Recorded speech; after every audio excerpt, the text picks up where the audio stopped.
بسم اللہ الرحمن الرحیم۔ خواب میں اژدہا دیکھنا اور اس کی تعبیر کے متعلق حضرت ابن سیرین رحمۃ اللہ علیہ نے فرمایا ہے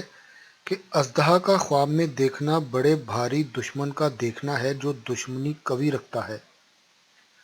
اگر کوئی شخص خواب میں دیکھے کہ وہ اژدہا رکھتا ہے تو دلیل اس کی یہ ہے کہ بزرگوں سے ملے گا، اور اگر دیکھے کہ اژدہا سے جنگ کر کے اس پر غالب آ گیا ہے تو دلیل ہے کہ دشمنوں سے لڑے گا اور آخر کار دشمن کو زیر کرے گا۔ اور اگر کوئی شخص دیکھے کہ سانپ کو مارا اور اس کا گوشت کھایا تو اس سے اس کے امر کی دلیل ہے کہ وہ شخص دشمن پر فتح پائے گا اور اس کا مال لے گا،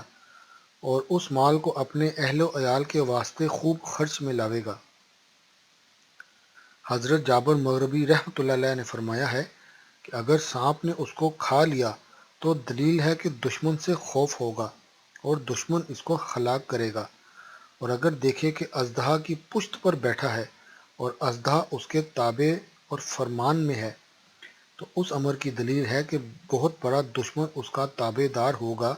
اور اس کے سب کاروبار انتظام سے ہوں گے۔